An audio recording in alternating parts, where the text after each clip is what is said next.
Today on the Lazy RPG Talk Show, we're going to talk about Hasbro's holiday layoffs and what that means for the game that we love. We're going to talk about how to get exponentially more value out of your GM-related books. I'm not exaggerating when I say the word exponentially. It's actually slightly less than exponential, but it's pretty close to exponential. We're going to talk about my favorite tabletop role-playing game products of 2023, and we're going to go through more questions from the December 2023 Patreon Q&A, all today on the Lazy RPG Talk Show. I'm Mike Shea, your pal from Sly Flourish, here to talk about all things in tabletop role-playing games. This show is brought to you by the patrons of Sly Flourish. Patrons get access to all kinds of great stuff, dedicated Discord server, the monthly Q&A, a whole bunch of exclusive tips, tricks, tools, source books, adventures, everything that you need in order, not everything you need, but lots of stuff that you can gain benefit from when running your role-playing games. And it's at a very low price.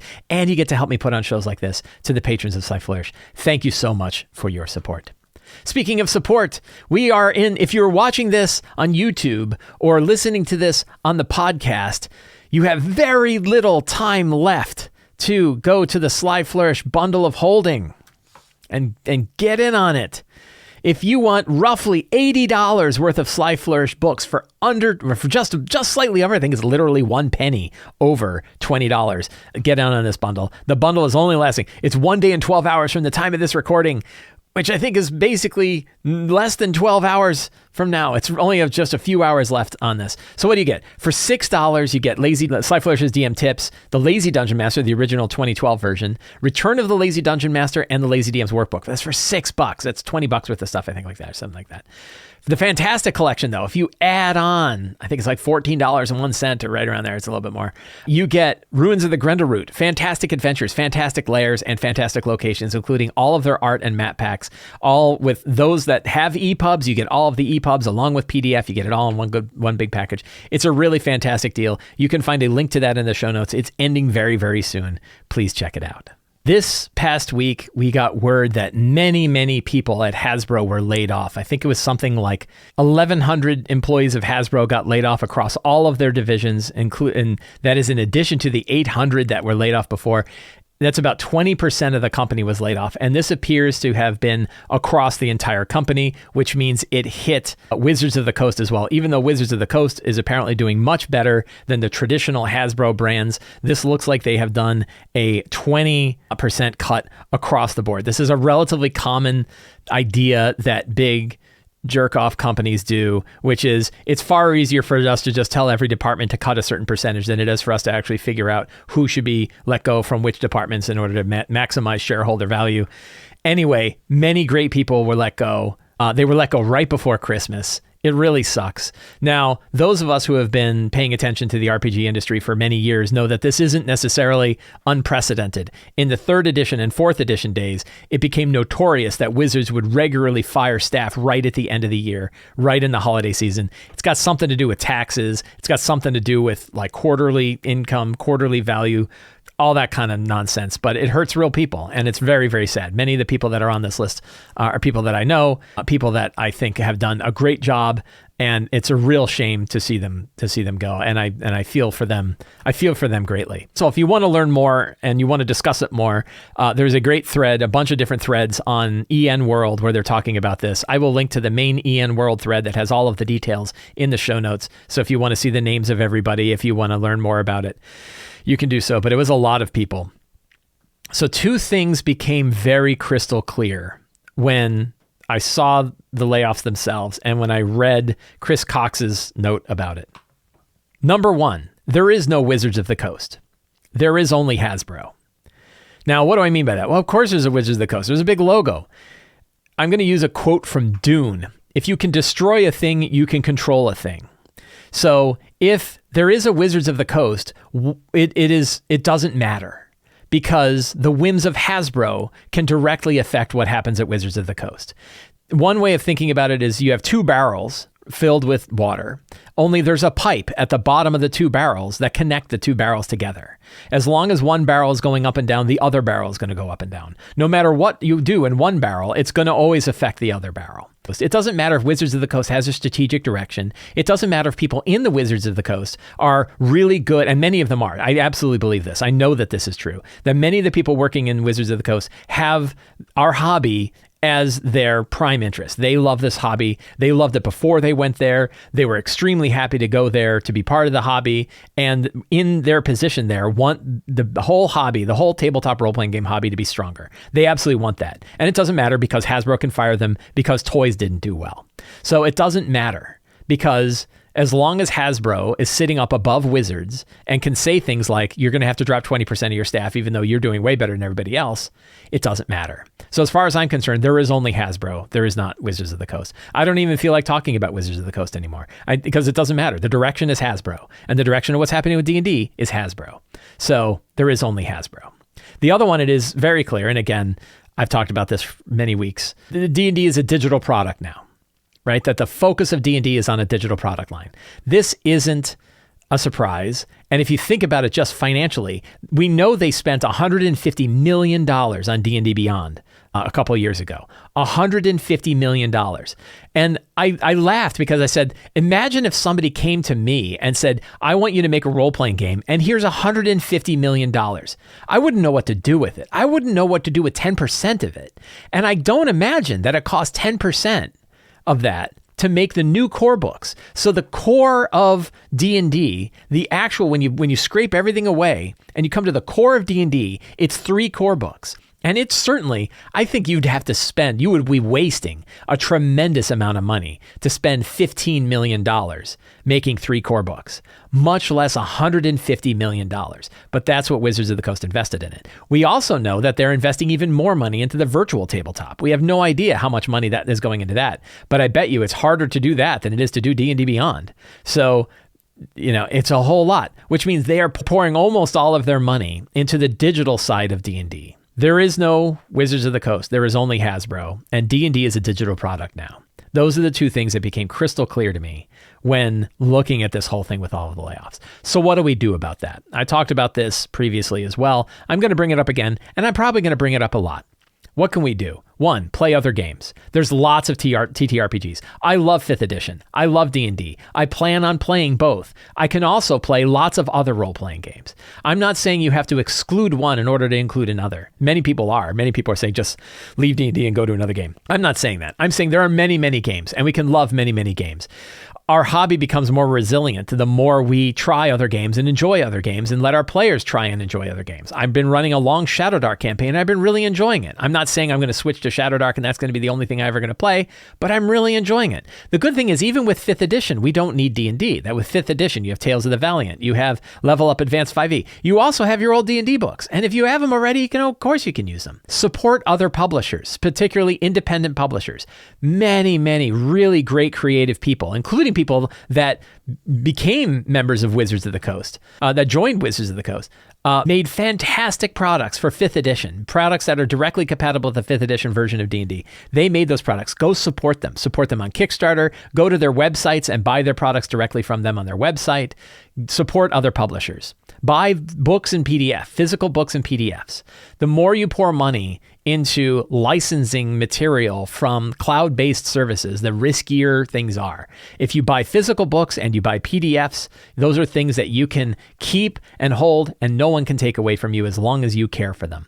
So focus on the things that you can buy and download and put on a USB disk and back up. Make sure to back up your stuff. I tell you, every week I get people saying, hey, I lost my copy of Return of the Lazy Dungeon Master. Can you send me a new one? And I'm like, absolutely. And I send them a new one.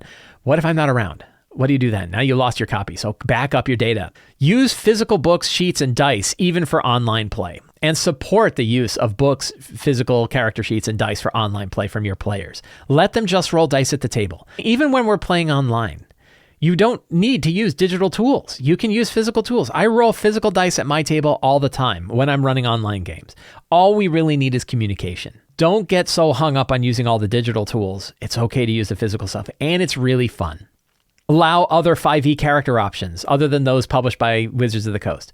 So there are many, many people putting out character options for 5th edition characters. Embrace those. Look at them, study them, decide which ones you think are appropriate for your game, decide which ones you don't think are going to break everything up, but go ahead and allow other material at your game than just the stuff that is put out by Wizards of the Coast. Their stuff, I saw this with another group. Wizard stuff is official. Everything else is homebrew. I heard somebody say that. That's just plain wrong. It's just wrong, right? It's not homebrew stuff. That stuff is well-published stuff, and it's in many cases is far better than the stuff you're going to get from Wizards of the Coast. So embrace it all and bring in stuff from other publishers. Don't let your happiness with tabletop role-playing games depend on the whims of Hasbro. That's really the main lesson we can learn from this.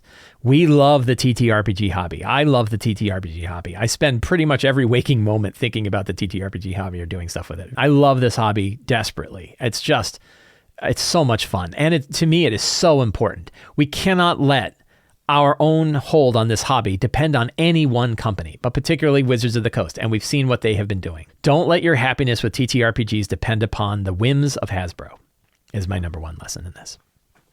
How about something else really cool? What if I told you all of those GM books that you've been buying, what if I told you could get exponentially more value out of those books? And I'm not being like dramatic. You can actually they can be exponentially more valuable with this one tip.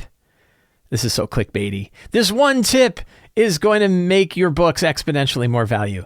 And that tip can be explained in, I think, 3 words. No, 2 words. 2 words. You ready for the 2 words to give you exponentially more value? Roll twice. So what if I told you could get double the value? How do you do it? Roll twice. What does that mean, Mike? What the hell are you talking about, roll twice? Here's the deal. Random encounter tables, and pretty much any of the random tables that you have in any of your GM books. One of the ways that you can make them really interesting, roll twice on the tables. And sometimes you can do it with like random items. A lot of times you can do it, certainly with random monsters it works. Random traps, all of those tables you can roll twice. And we're going to show some experiments right now where we can do that. So we are going to use the Level Up Advanced 5e Trials and Treasure book for this. This is sort of the Level Up Advanced 5e's version of the Dungeon Master's Guide. It is their book that includes things like exploration rules. It includes random monster tables. It includes treasure that you can drop in. Lots of great stuff. It is a really good, really fantastic book. Even if you're running vanilla D&D 5th edition, but you're looking for a book that has more information, certainly stuff that I think is outlined and laid out better than what you find in the Dungeon Master's Guide. The Level Up Advanced 5e Trials and Treasure book is really, really good, and I highly recommend it. I've done a spotlight on it before. I may do a spotlight on it again because I really like it. In particular, I might focus on the exploration rules. But that's not what we're talking about today. We're talking about random tables. So here in Chapter 4 under Exploration, we have regions. You go to the regions, and this is where you start to get lots and lots of random tables that are set for all different regions of the world. And that's great. There's tons and tons of them, hundreds.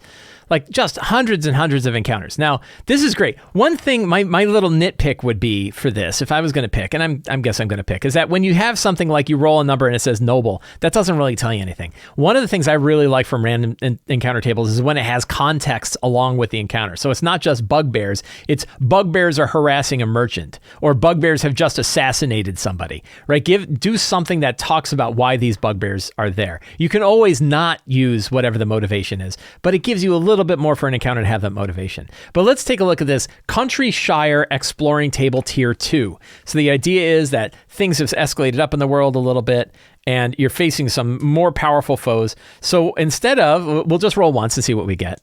Right? Hey, characters are wandering around in the Country Shire. What do they run into? 78. 78 is an ogre. So an ogre shows up. Okay, great. Hey, characters are walking around, an ogre shows up. That's boring. Right? Is that really exciting? No. But what if we roll twice instead? Let's roll twice. 45, a griffin, and 90, a social encounter. Let's see what that actually is. So that was page 103. Remember the griffin, but we're going to the social encounter on page 103. So we've got our social encounter table here, which is still pretty cool. 18. So 18 out of social encounters. A child who has run away from home. So already, imagine a child who has run away from home and is riding on the back of a griffin.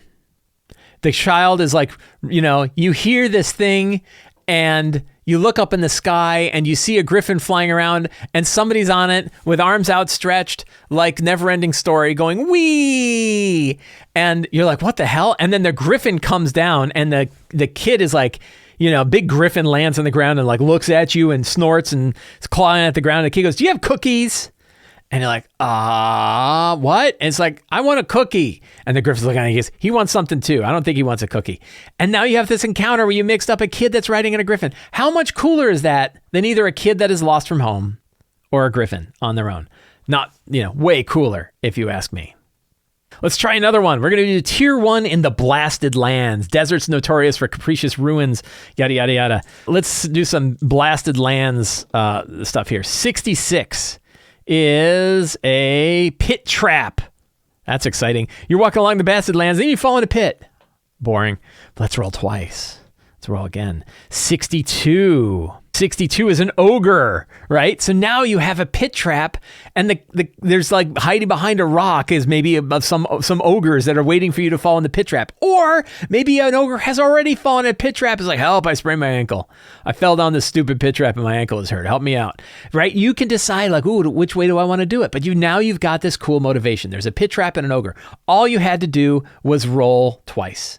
Right? Very, very easy to do. And if you think about it, when I say it's exponentially more valuable, it's all of the encounters on this table times all of the encounters on this table. It's actually slightly less because you don't want Bandit Captain plus Bandit Captain. So it's a little less than exponential, but it's still a whole lot. Let's do it again. Let's pick a different one. Isn't this fun? This is fun. Feywood. Let's do tier 3 in the Feywood because now it's dangerous. You've entered the Feywood, right? The dangerous Feywood. We roll once. 91, a wyvern. Is that exciting on its own? You're in the Feywood. You face a wyvern. Not really. That's not really exciting.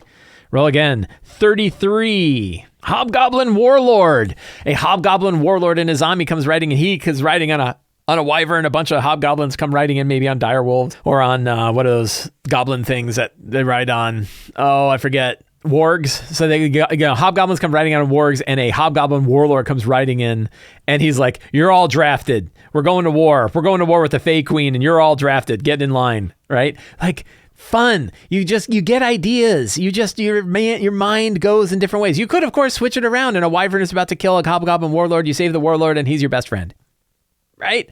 You have all different ways that you could go with this. Let's do another one. Fiery Hellscape. Let's do a tier 2. Let's do tier 4 Fiery Hellscape because Fiery Hellscapes are really nasty. Not a lot of options on the Fiery Hellscape, I'll tell you. 9 is a Chained One, the Chained Devil variant, right? Okay, that's cool. 37, a Calicos. I don't even know what that is. So you have, again, 2 creatures. Maybe one is commanding the other. Maybe the other is commanding the one. Maybe they're fighting each other. Who knows what these 2 things are doing? And maybe it is just a monstrous encounter, but maybe it's a mixture of a chained one commanding a bunch of, I don't know what a Calicos is. I don't have the monster book handy. But maybe it's the chained devil that's commanding a bunch of these things. So even when you're just mixing up 2 monster types to be in an encounter to fight, it's still more interesting. But a lot of times you can use it to drive the rest of the story for it. So this is a fantastic lazy trick. Roll twice. It is, when you think about the value that we can squeeze out of these books that we get, and you do something like reskinning. Reskinning is another technique where you get a tremendous amount of extra value out of the books you have. And the whole trick to reskinning is take a thing that you find in a book, call it something else, but use the same mechanics. Really, really easy thing to do. Easily done with monsters, and it takes your monster book and makes it, again, exponentially more useful. It makes it multiplied by the number of different kinds of creatures you can imagine. So that's really powerful. Likewise, rolling twice on a random table in order to get your ideas.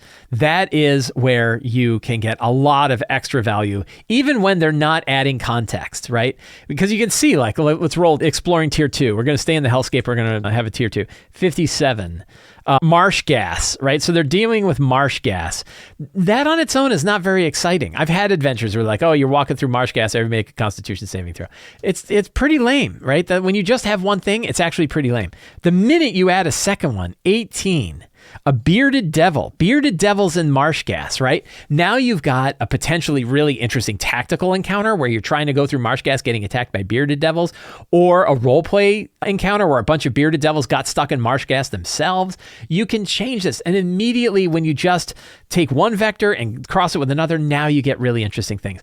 And you can do this with all kinds of other tables too. The Lazy DM's Companion, my book, which is packed with random tables, they are designed for you to be able to roll on multiple tables simultaneously or mixed tables. So that is my tip for the day. 2 words, roll twice, and immediately gives you a whole wide range of different ways to fire off your imagination and get a whole lot more value out of the random tables that you find most often in GM-focused role-playing game materials. One of the things I've added to the Sly Flourish Patreon is the Hero Tier. Hero Tier subscribers start at $4, and Hero Tier subscribers of the Sly Flourish Patreon get a whole other podcast. So, of course, you know that I'm doing the Lazy RPG Talk Show, which you're watching or listening to right now. I do my RPG prep every Friday. Also, you could be watching or listening. And on YouTube, I do a DM tip every Wednesday. Did you know that every Thursday, I do another podcast? This podcast called Readings and Reflections with Sly Flourish. Readings and Reflections is where I take this week's Sly Flourish article. I read it out loud so you can enjoy it while you're in the car or mowing the lawn or whatever you're doing where you can't just sit and read a thing.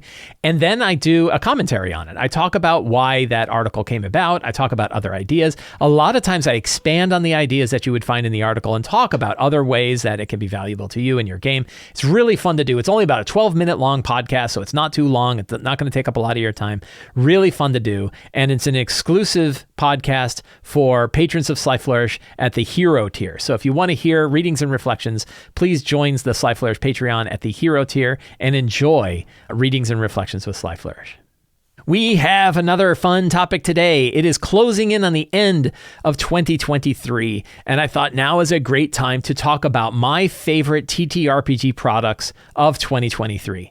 I need to start off with probably a whole slew of disclaimers that you'll just scroll through, and then at the bottom you'll say accept, that you of course accept my disclaimers. My disclaimers include, I didn't see everything. I only see the products that I see. There are products I have around here that I got, but I haven't really read. An example is Aurora by Ghostfire Gaming. I just got the physical version. It looks great. I have not had the chance to dive into it and read. So I can't have a favorite product of something that I haven't looked at. So if you're like, how come you didn't love this favorite product? And I'm like, I never read it. I didn't even know it existed. I'm sorry. So that's one disclaimer. The other disclaimer is just me and my ideas. I'm not saying these are the best products of 2023. That would be foolish. Instead, I'm saying these are the products that I've looked at, that I've used, that I love, that have been a big part of the hobby for me, something that has really helped. So A, I didn't see everything. I'm sorry I didn't see that thing that you really loved that you thought was better than these. And B, it's just my opinion, man. Like, you can have your own list of top 5 things too, and yours is not more wrong than mine is right.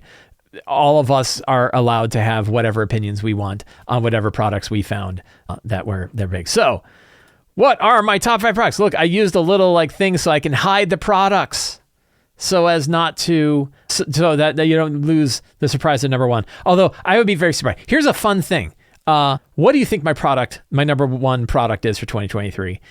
Before I say what it is, write it down and see if you can guess what my product of 2023 is. And I'm certain you will not be surprised when you hear it.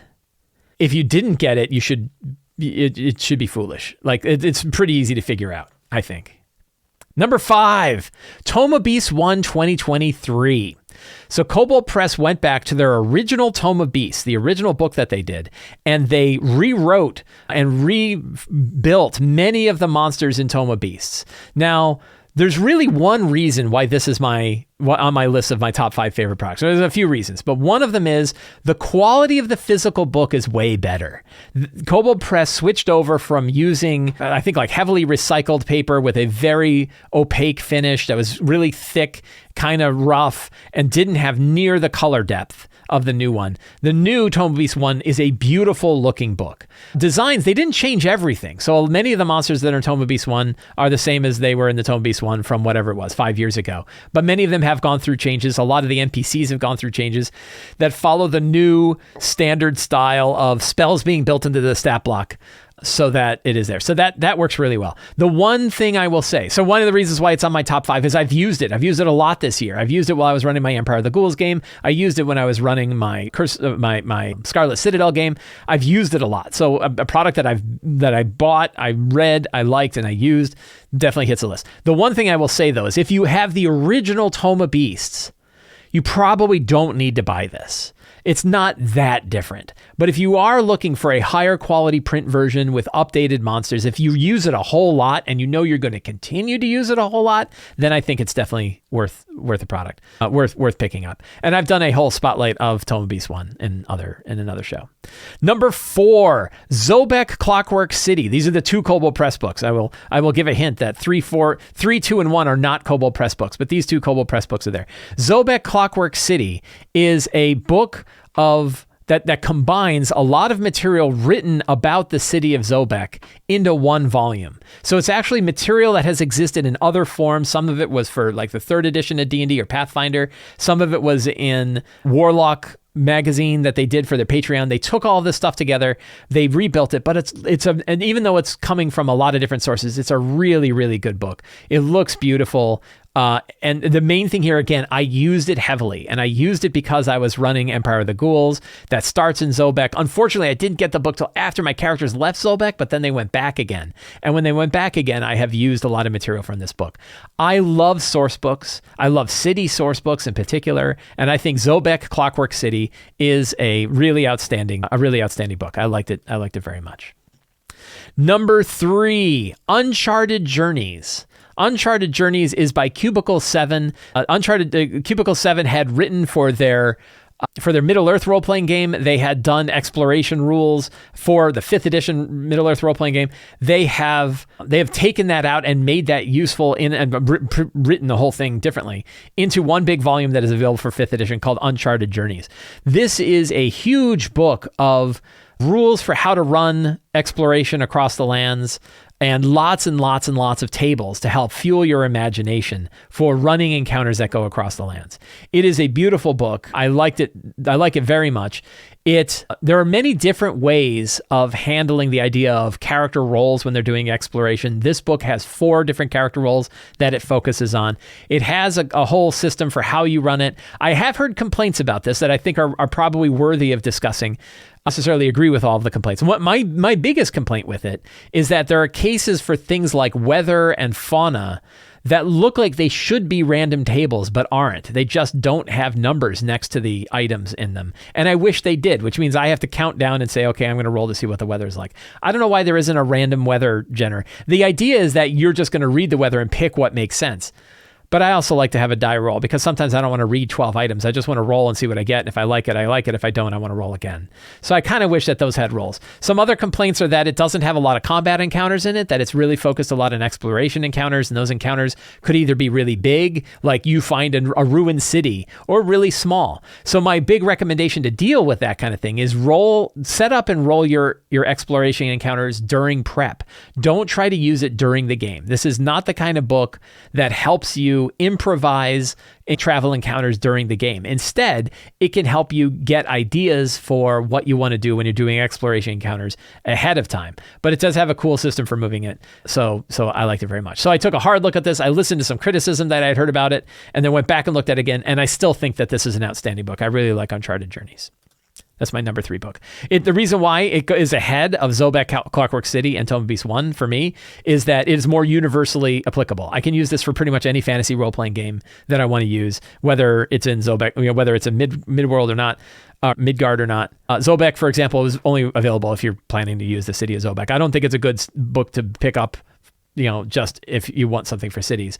I think this is really good. Tome of Beasts 1, again, universally applicable. I think it's really good, but it is a rebuild of a book that existed a few years ago. Number 2, what do you guys think number 2 is? Number 2 and number 1, can you guys guess? Number 2, Flea Mortals.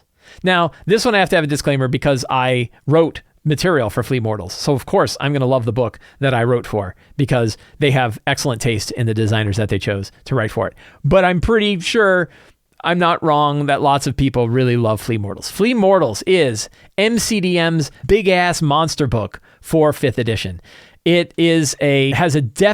is a cool, definitive, opinionated book about running 5th edition monsters. It focuses heavily on interesting monster tactics, making sure monsters all have something interesting mechanically that they do. It's got a big focus on action-oriented monsters, this idea of monsters who periodically are doing things throughout a battle to kind of escalate battles. It's got a whole system for minions, how to run tons and tons and tons of monsters in your game and not overwhelm the game. It's got lots of stuff like that. It is a really good book. I'm kind of combining this. Flea Mortals also had another book called Where Evil Lives, which are the layers that are cited to Flea Mortals. I'm kind of joining these two things together. One could argue like Where Evil Lives really works well on its own. You don't need the two books together. But I'm kind of combining them together, which is why Where Evil Lives isn't on this list. But Flea Mortals is an outstanding book. It's really, really good. And I highly recommend it, particularly the vampires. The vampires are probably the best vampires that have ever been written for any role-playing game, as far as I'm concerned. And number one, what do you think number one is going to be? Again, it should not be hard. If it's hard, you're not thinking hard enough. Shadowdark role-playing game. I have been running a long campaign with the Shadowdark RPG now for quite a few months. And I love this system. I think it's really, really great. It is definitely an opinionated RPG. This is a full role-playing game, right? And it's definitely an opinionated role-playing game. It has a particular style of play that it is built to do. And I think it handles that style of play really, really well. It did bananas on Kickstarter. It had a really strong, $1 million, higher than $1 million Kickstarter. They immediately had like good quick start guides, so you can actually see what this whole RPG is like for free by downloading their quick start guide off of the Drive-Thru RPG. It is a fully playable version of the game for 0 level and first level, I think. So it's really, really good. It's the kind of book that I look at and say, like, whatever else happens with the hobby, whatever direction it goes, and I don't even have the physical version yet. The physical version is shipping. But when I have that physical version in my hand, that's the kind of thing where I think like 100 years from now, this book is still going to be good. Whenever you're holding that book in your hands, that is an artifact of our history. It is the kind of thing where I feel like it doesn't matter what anybody else is doing anywhere else in this hobby, that book can stand on its own. And it's a single volume that lets you play the whole RPG. You can play that game with just that one book, probably the rest of your life. Now, it is an opinionated RPG. It is a very particular style of play. Characters die a lot. Characters are very vulnerable. The style of play is heavy on exploration, finding treasure, delving into dungeons, and doing things. But it does that part of it so well that I think it is definitely my favorite product of the year. I have gotten, when I think about the hours of entertainment that I've had using Shadowdark, compared to the amount of money that I've paid for it, it's paid for itself so easily.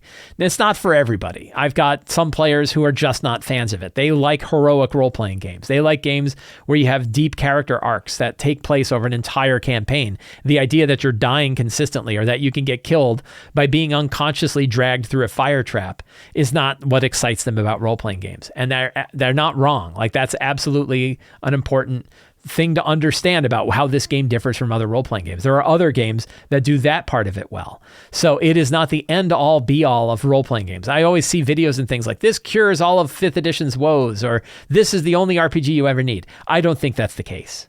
I think that it is really, really good on its own, but it is one particular style of play. But it handles that style of play better than anything else that I've seen in that realm. So Shadowdark role-playing game is my favorite role-playing game product of 2023.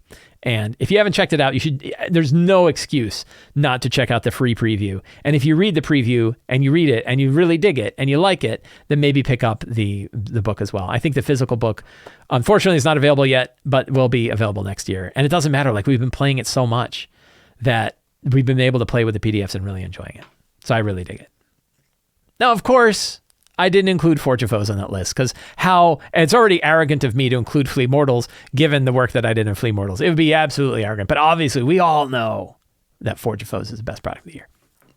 Let's do some Patreon questions. Every month, I put up Patreon questions on the Sly Flourish Patreon server, on the Patreon side. Every week, I answer every question that is posted there relating to role-playing games. Some of those I bring forward so we can discuss them here on the show, or they become their own catalysts for videos or articles in the future. Spike H says, how do you tell the difference between a normal pregame anxiety from DM burnout? I run 2 games, but recently both went on hiatus for about 2 weeks. I have strange feelings about going back to the game and having trouble planning. Should I power through it or take a longer break? It's a good question. It's a hard one to answer because it's a very individual situation. And there's a lot to, as they say these days, there's a lot to unpack in that whole topic. So I'll offer up some thoughts, recognizing that I'm not you. I don't know all of the details of the full situation. I am not an expert in psychology or social work or any of that sort of thing, so but there could be a lot of different things going on.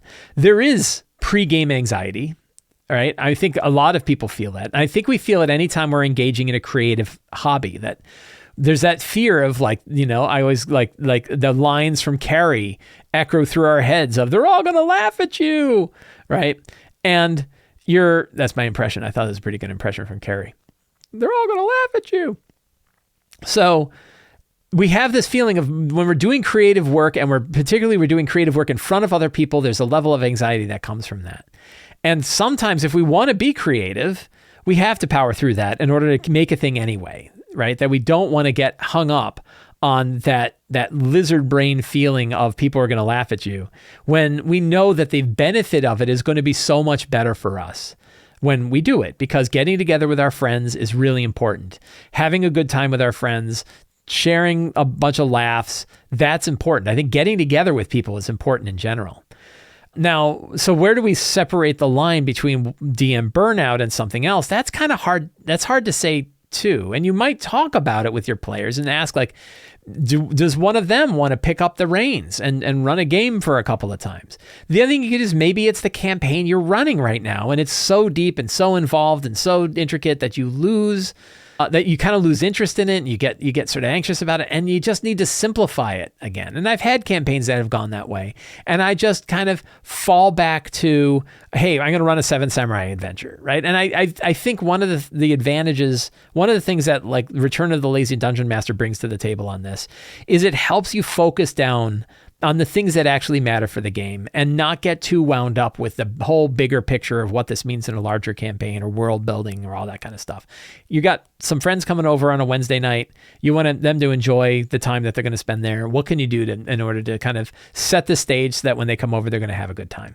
That's really what I try to do with Return. It's why I try to simplify it. One of the byproducts of having the 8 steps from Return and kind of focusing things down like that is that it can help with some of that anxiety, because once you know what to do, you go through it, you throw out the steps you don't need, you keep the steps you do need, you fill them out, and you feel like you're done. And then the anxiety is well, it's not anxiety about not being prepped anyway, because you have the stuff. I mean, you still have it. Anxiety is anxiety.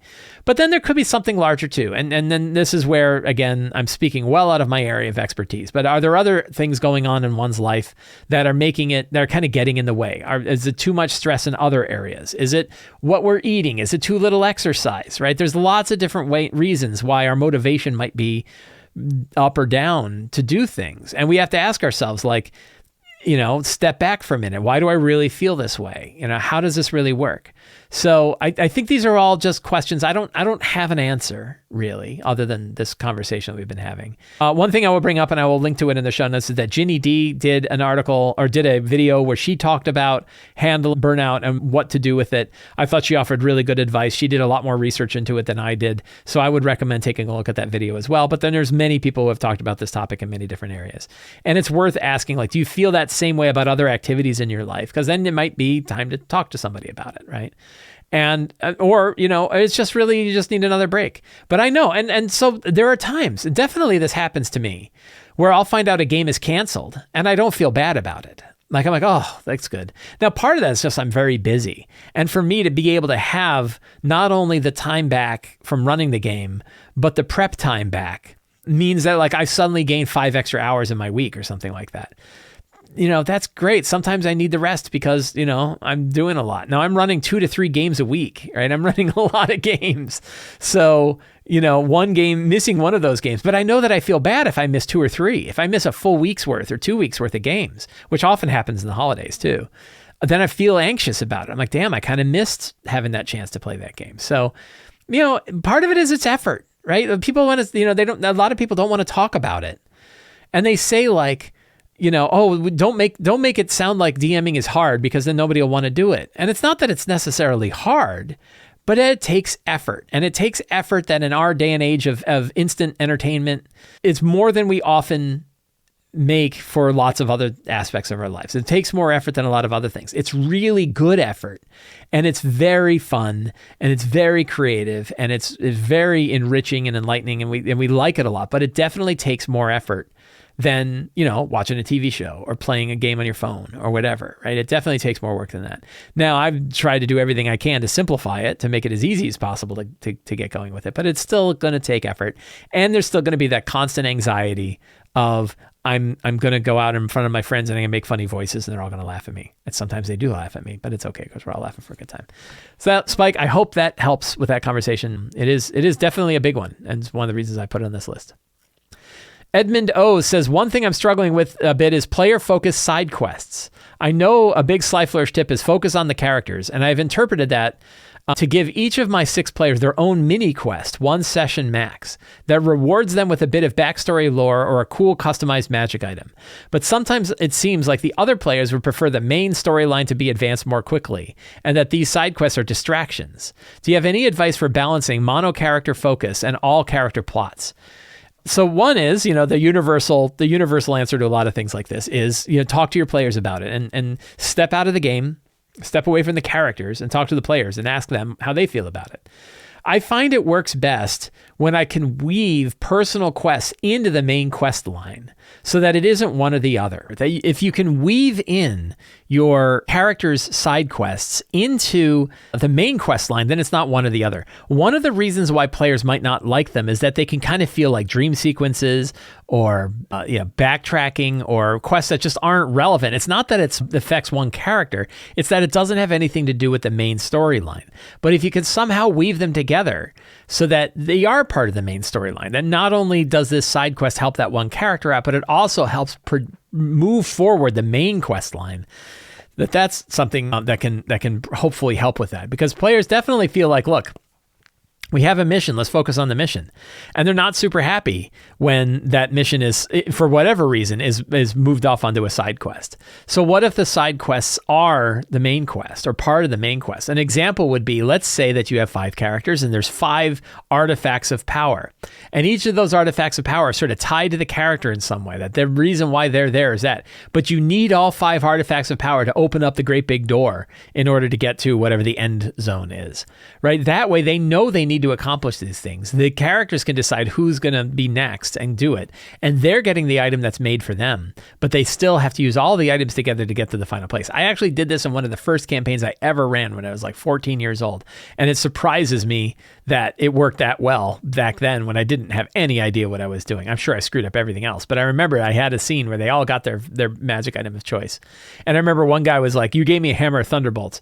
I'm writing it in pen, because I don't want you to, I feel like you're going to take it from me, and I'm going to write it in pen so that you can't take it from me. And I was like, okay. So how do you weave in individual character backstories into the main quest line is a really good thing. NPCs that are part of the main quest line but are actually related to the characters is a way to do that. Items that they need to acquire anyway could be items that actually support one of the characters really well. So how do you weave those in together so that there isn't one storyline over here that's the main storyline and then the secondary storyline that's going on over here? The other one is you could kind of drop them as encounters rather than entire quests. So I have a lot of character-driven things that are going on in my games, and those come up as encounters that occur while they're traveling through the woods. So instead of being 2 owlbears in the woods, it's that elven assassin that was sent by my father to come and kill all my friends and collect me and bring me back to him so that I could be married off. That's the actual quest that's going on, right? That can be an encounter. And that way it's only one scene. It's on the way. It doesn't feel like a waste of time because they ran into it. It wasn't something that they went to, but it still ties to the characters. So that would be my recommendation. I think the idea of having sort of side quests that are related to the characters that are separate from the main quest that's going on can cause that issue of like, why are we doing this when we should be doing that? I hope that helps. Friends, I want to thank all of you for hanging out with me today while we talked about all things in tabletop role-playing games. I hope you enjoyed this show. If you did and you want more stuff from me, the best way to get it is to join up and sign up for the Sly Flourish newsletter. It is absolutely free to sign up. You get a free adventure generator PDF for signing up, and you get a weekly RPG-related email sent directly to your inbox. It includes links to all of the other work that I do everywhere else, so it's the best way to see all of the different things that I do. The other thing you could do is support me directly on Patreon. I talked about Readings and Reflections, the exclusive Patreon hero tier subscriber benefit, but there's lots of other things you get for being a patron of Sly Flourish. Lots of tools, tips, tricks, books, dedicated Discord server, the monthly Q&A, lots of stuff you get for being a patron, a supporter on Patreon. And to the patrons, thank you so much. And you can pick up any of my books on the Sly Flourish bookstore. That includes Return of the Lazy Dungeon Master, Lazy DM's Companion, Lazy DM's Workbook, Forge of Foes, and all 4 of my Fantastic Adventure books, Fantastic Adventures, Runes of the Grendel Root, Fantastic Layers, and Fantastic Locations. They're all available on the Sly Flourish bookstore. Thank you all very much. Have a great day, and get out there and play a role-playing game.